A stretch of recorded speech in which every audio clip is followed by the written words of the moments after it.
The interest in blockchain is really coming from an organic source of really needing to do something different with data. There's an explosion of data in our industry that companies want to use in their rates and their products, but then there's a growing distrust from the regulatory environment about the source of that data and how it's being used in products and services from the insurance industry. So there has to be some way to reconcile those things, and the technology of blockchain is a way. I think one of the greatest misconceptions of blockchain is really around the ownership of data. There are a lot of those that will evangelize that blockchain really is a decentralization of data instead of a decentralization of the ledger or the record of the data.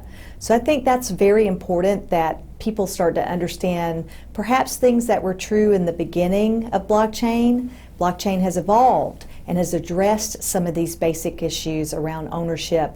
And it really creates an environment where the owners of the data have a great deal more security and control around the data.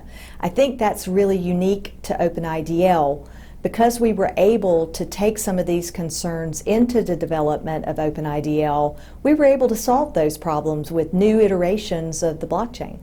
Design thinking is a tool that I think every organization should start to use. I think that what we see is design thinking is a place that you can bring ideas, you can start to organize those into importance, and you can start to share in a much different way than what we traditionally do when we're starting to look at development of new programs or new services, and in this situation of the blockchain technology. The regulatory environment is extremely accepting of this kind of technology. They are excited about it. They understand that it will allow them to have a great deal more transparency around the data that we use to shape our products and services. And I think for them, they also have a great concern around protecting data. If they receive data from insurance companies, then they are bound by the same protections and standards that are in place for insurance companies to protect personal data. So their concern for how do we keep this secure, and then how do we still have a great deal of transparency, gives them a great deal of interest in a technology like blockchain that could give and provide them both of those things.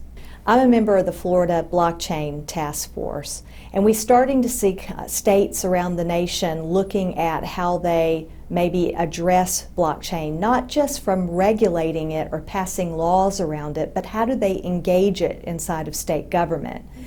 We really hope to find some ways in this task force to offer the opportunity and use cases around how blockchain can be used in our state that can be a guidance for other states on how they actually employ this technology inside state government, offering much greater benefits to our consumers.